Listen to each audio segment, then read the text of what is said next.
ಇನ್ನು ಬಳ್ಳಾರಿಯಲ್ಲಿ ಮಾತನಾಡಿದ ಎಸ್ಐಆರ್ ವಿರೋಧಿ ಜಾತ್ಯತೀತ ಪಕ್ಷಗಳ ಹಾಗೂ ಜನಪರ ಸಂಘಟನೆಗಳ ಒಕ್ಕೂಟದ ಮುಖಂಡ ಸಿದ್ದಣ್ಣ ಅವರು ಮತದಾರರ ಹಕ್ಕುಗಳ ರಕ್ಷಣೆಗೆ ರಾಜ್ಯ ಸರ್ಕಾರ ತಕ್ಷಣವೇ ವಿಶೇಷ ಗ್ರಾಮ ಸಭೆ ಹಾಗೂ ವಾರ್ಡ್ ಸಭೆಗಳನ್ನು ನಡೆಸಬೇಕು ಎಂದು ಆಗ್ರಹಿಸಿದರು. ಪತ್ರಿಕಾ ಭವನದಲ್ಲಿ ಮಾತನಾಡಿದ ಅವರು ಮತದಾರರ ಪಟ್ಟಿಯನ್ನು ಅಂತಿಮಗೊಳಿಸುವಲ್ಲಿ ಸರ್ಕಾರ ಸ್ಪಷ್ಟತೆ ನೀಡಬೇಕಾಗಿದೆ ಎಂದು ಹೇಳಿದರು. ಅರ್ಹ ಮತದಾರರನ್ನು ಗುರುತಿಸಿ ಅಗತ್ಯ ದಾಖಲೆಗಳನ್ನು ಒದಗಿಸಲು ಹಾಗೂ ಪ್ರತಿ ಮತಗಟ್ಟೆಗಳಲ್ಲಿ ಮತದಾರರ ಪಟ್ಟಿಯನ್ನು ಸಾರ್ವಜನಿಕವಾಗಿ ಪರಿಶೀಲಿಸಲು ಅವಕಾಶ ಕಲ್ಪಿಸಬೇಕು ಎಂದು ಒತ್ತಾಯಿಸಿದರು. ಹೆಲ್ಪ್ ಡೆಸ್ಕ್ ಸ್ಥಾಪನೆ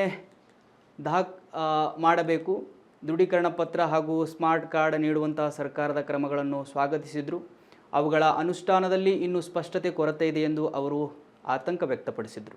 ಎಲ್ಲರೂ ಕೂಡ ಜಾಗೃತರಾಗಿ ಎಲ್ಲ ಹಳ್ಳಿಗಳಲ್ಲಿ ಮನೆಗೆ ಬಂದಾಗ, ನಿಮ್ಮ ವಾರ್ಡಿಗೆ ಬಂದಾಗ ಅದ್ರ ಬಗ್ಗೆ ಜಾಗೃತಿಯಾಗಿ ನೋಡ್ಕೋಬೇಕು. ನಮ್ಮ ಓಟು ಐತೆ ಇಲ್ಲ ಅಂತ ಕೂಡ ತಿಳ್ಕೊಬೇಕಂತೇಳಿ ಅವರಲ್ಲಿ ನಮ್ಮ ಜನರಲ್ಲಿ ಮನವಿಯನ್ನು ಮಾಡ್ತಾ, ಅದು ಬಡವರಲ್ಲಿ ಮನವಿಯನ್ನು ಮಾಡ್ತಾ ಇದ್ದೀನಿ.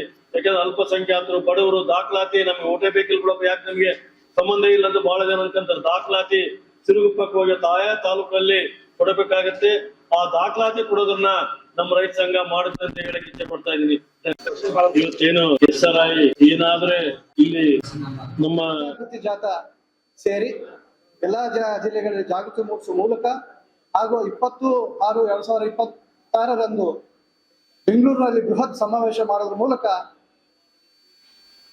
ಏನು ರಾಜ್ಯ ಚುನಾವಣಾ ಆಯೋಗಕ್ಕೆ ತನ್ನದೇ ಆದ ಒಂದು ಪ್ಯಾರಲಲ್ ಪಟ್ಟಿಯನ್ನ ನಿರ್ಮಾಣ ಮಾಡಿಕೊಳ್ಬೇಕಂತೇಳಿ ರಾಜ್ಯ ಸರ್ಕಾರವನ್ನ ಆಗ್ರಹಿಸಿದ್ದೇವೆ.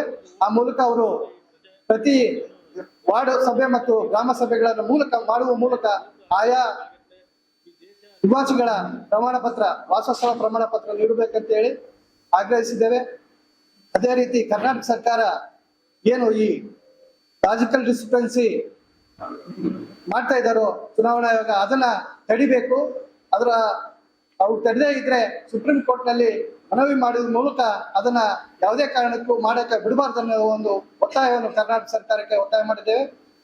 ಅದೇ ರೀತಿ ಪ್ರತಿ ವಾರ್ಡ್ ಮತ್ತು ಗ್ರಾಮ ಸಭೆಗಳಲ್ಲಿ ಮತ ಕಾವಲು ಸಮಿತಿಗಳನ್ನ ರಚನೆ ಮಾಡುವ ಮೂಲಕ ಏನು SIR ಮೂಲಕ ಏನು ಈ ಕೇಂದ್ರ ಚುನಾವಣಾ ಆಯೋಗ ಒಂದು ಅವೈಜ್ಞಾನಿಕ, ಸಂವಿಧಾನ ವಿರೋಧಿ, ಪ್ರಜಾತಂತ್ರ ವಿರೋಧಿ ಕ್ರಮ ಮಾಡ್ತಾ ಇದೆ, ಅದನ್ನ ಜನಜಾಗೃತಿ ಮೂಡಿಸುವ ಮೂಲಕ ಪ್ರತಿ ವಾರ್ಡ್ ಮತ್ತು ಗ್ರಾಮ ಸಭೆಗಳಲ್ಲಿ ಒಂದು ಗ್ರಾಮ ಸಭೆ ಮಾಡಿ ಆಯಾ ವಾರ್ಡಿನ ಮತ್ತು ಗ್ರಾಮದಲ್ಲಿ ಅವರಿಗೆ ವಾಸಸ್ಥಳ ಪ್ರಮಾಣ ಪತ್ರ ನೀಡಿ ಆ ಒಂದು ಮತದಾರರನ್ನ ಹೊರಗುಳಿದಂತೆ ರಾಜ್ಯ ಸರ್ಕಾರ ಕ್ರಮ ತೆಗೆದುಕೊಳ್ಬೇಕು.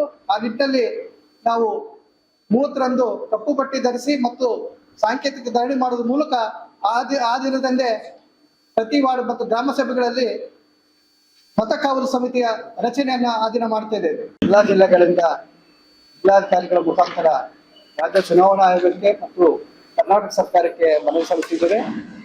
ಅದೇ ರೀತಿ 13